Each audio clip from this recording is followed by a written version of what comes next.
Assalamualaikum warahmatullahi wabarakatuh. Kami dari kelompok 10 akan mempresentasikan mengenai materi Smart Well yang sudah kami diskusikan bersama kelompok kami.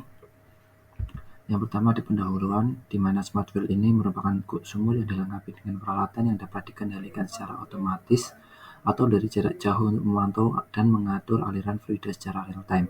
Kemungkinan pengelolaan produksi dari berbagai zona reservoir secara independen melalui katup kontrol aliran ICV dan sensor permanen.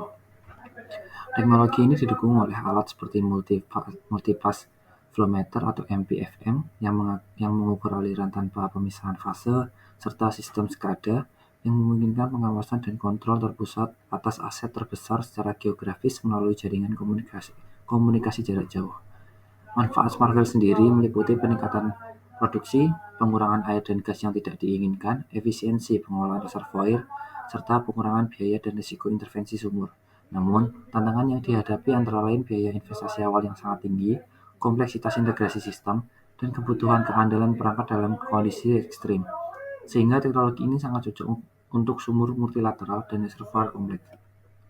Di mana apabila Smart Well ini sangat berguna apabila menggunakan sumur yang memiliki banyak cabang, di mana menggunakan sumur direksional maupun horizontal yang memiliki banyak cabang, yang kemudian banyak cabangnya bisa tertutup maupun terbuka secara otomatis berdasarkan prinsip kerja dari Smart Well tadi. Selanjutnya ada tinjauan pustaka.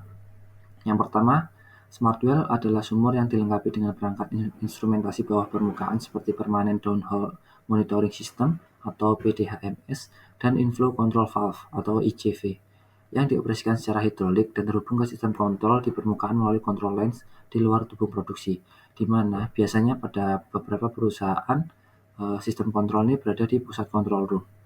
Dan yang kedua, terdapat perbedaan utama antara Smart Well dan sumur konvensional terletak pada tingkat otomatisasi dan fleksibilitas pengendalian, yang sebagian besar sumur konvensional tidak terdapat teknologi yang berada di bawah dasar sumur karena tidak ada tingkat otomatis yang dapat digunakan pada sumur konvensional.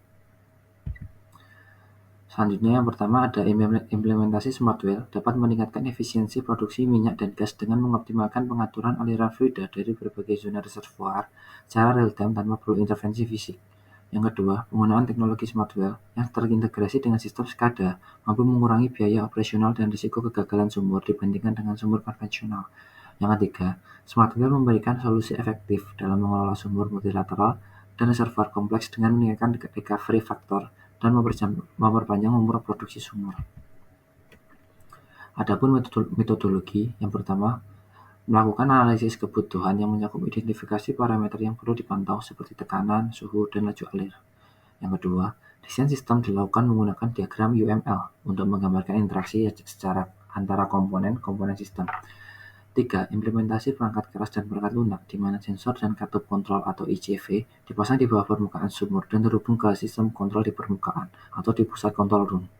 Yang keempat, dilakukan pengujian sistem menggunakan metode black box untuk memastikan bahwa semua fungsi bekerja sesuai harapan. Implementasinya pada penerapan Smart Well dilakukan dengan mengintegrasikan teknologi sensor permanen dan sistem kontrol otomatis. Sensor seperti Permanent Downhole Monitoring System atau PDHMS dipasang untuk memantau kondisi sumur secara real time.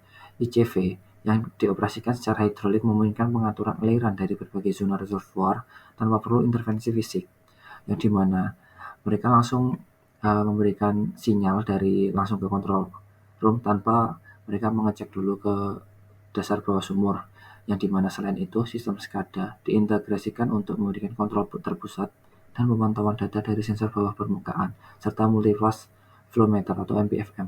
Data produksi yang diperoleh dikirimkan ke operator untuk dianalisis lebih lanjut dan dioptimasi produksinya. Selanjutnya ada hasil dari implementasi tadi atau implementasi Smart Well menunjukkan peningkatan signifikan dalam efisiensi produksi, pengaturan aliran yang tepat melalui ICV, mengurangi water cut, dan meningkatkan laju produksi minyak. Misalnya, di lapangan yang diuji, produksi minyak meningkat hingga 30% pasca penerapan teknologi ini. Selain itu, pengurangan biaya operasional tercapai karena minimnya kebutuhan untuk intervensi fisik pada sumur. Data real-time yang diperoleh juga memungkinkan operator untuk mengambil keputusan yang lebih cepat dan tepat dalam pengelolaan sumur. sehingga meningkatkan keseluruhan kinerja lapangan migas. Dengan demikian, penerapan Smart Well tidak hanya meningkatkan produktivitas, tetapi juga memberikan solusi yang lebih aman dan efisien dalam pengelolaan sumber daya hidrokarbon, yang dimana pada hasil ini didapat bahwa eh, investasi pada Smart Well ini cukup tinggi di awal, namun tidak ada investasi yang mungkin banyak biaya yang dibutuhkan pada penerapan maintenance-nya, dan berbanding sebalik pada sumur konvensional yang investasi awalnya jauh lebih murah, namun maintenance-nya mungkin jauh lebih mahal daripada sumur Smart Well. Sebelumnya, rekan saya Nugroho Prabu Gunawan di sini akan menjelaskan terkait komponen utama dari Smart Well, yaitu ada beberapa poin yaitu tentang intelligent compression, downhole sensor, dan juga flow control device.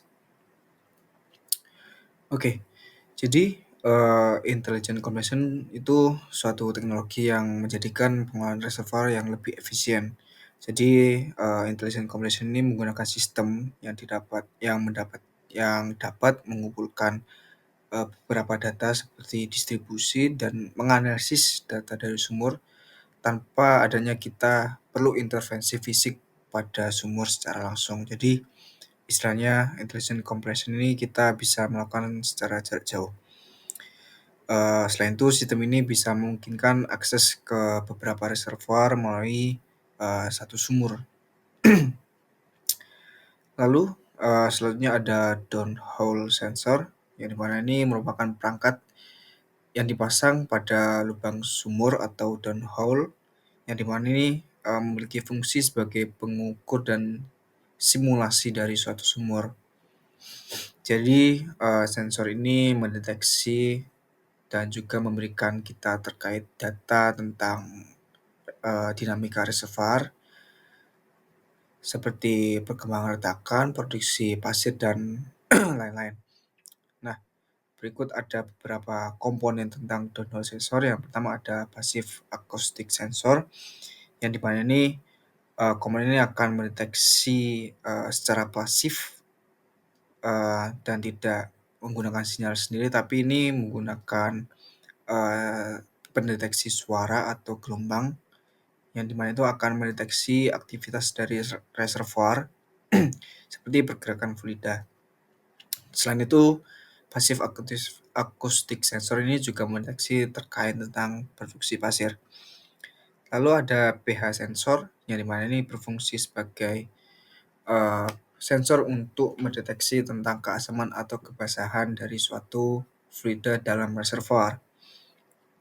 Jadi ini juga mendeteksi tentang jika terjadinya water breakthrough atau meningkatnya produksi air. Lalu ada water cut, yang dimana ini menggunakan sensor kapasitanse, yang dimana ini berfungsi dalam mengukur water cut yang ada di reservoir. Selanjutnya ada flow metering, yang dimana ini sensor ini berfungsi sebagai pendeteksi tentang laju alir fluida, mulai dari gas atau minyak ataupun air. Lalu selanjutnya ada flow and gas fraction measurement. Jadi flow and gas fraction measurement ini merupakan proses yang digunakan untuk menentukan laju aliran fluida serta terkait fraksi gas yang terproduksikan. Nah, ini juga penting dalam pengelolaan reservoir. Prinsip yang digunakan dari flow and gas fraction measurement ini berdasarkan data fakta berupa kecepatan suara dalam cairan sangat berbeda dibanding dengan gas. Selanjutnya ada flow control device, yang dimana ini bagian penting dalam sistem intelligent compression. Flow control device ini digunakan untuk mengontrol aliran fluida dari berbagai zona reservoir. Jadi device ini membantu kita dalam mengontrol laju aliran minyak, gas, dan air secara selektif dari setiap zona.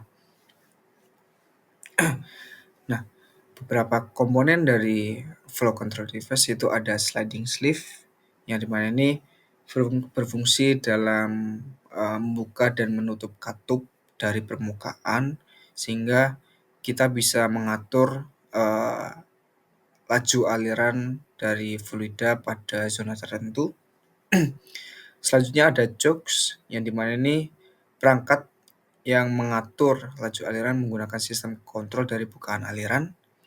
Lalu ada inflow control device atau ICD, di mana ini akan mengontrol aliran masuk ke dalam sumur dari zona reservoir. Bagian selanjutnya yaitu study case. Pada study case yang kami dapatkan, ya, study case ini menggunakan inflow control device yang dipasang pada sumur injeksi vertikal dan sumur produksi vertikal.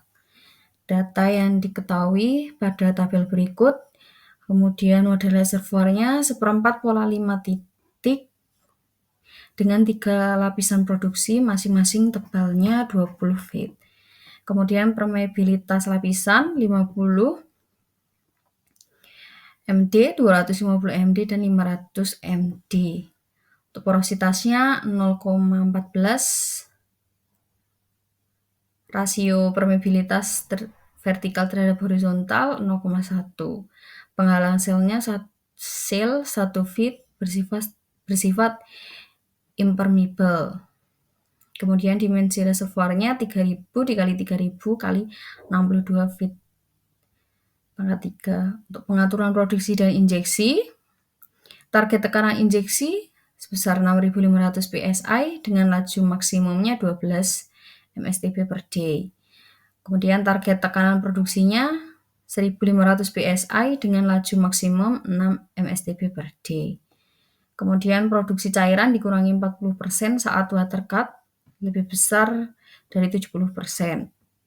Produksi minyak minimumnya 100 stp per day sebagai batas ekonomi. Kemudian simulasi dilakukan secara 1.200 hari dengan pengaturan katup diperbarui setiap 120 hari.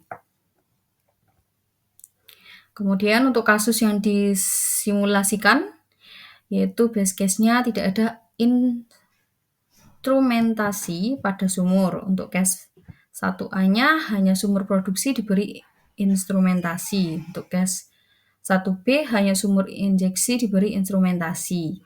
Case 1C, kedua sumur diberi instrumentasi. Untuk hasilnya, untuk case 1B, injeksi saja diberi kontrol, maka menghasilkan pemulihan minyak terbaik. Untuk kasus 1A dan 1C tidak lebih unggul karena adanya hambatan tekanan pada sumber produksi akibat instrumentasi bawah tanah. Untuk base case-nya, produksi berhenti sekitar hari ke-700 karena batas ekonomi akibat tingginya water cut. Untuk optimasi pada case 1B, menunda water breakthrough selama 90 hari, meningkatkan pemulihan minyak sekitar 39% dibandingkan base case. Berikut adalah hasil dari case tersebut.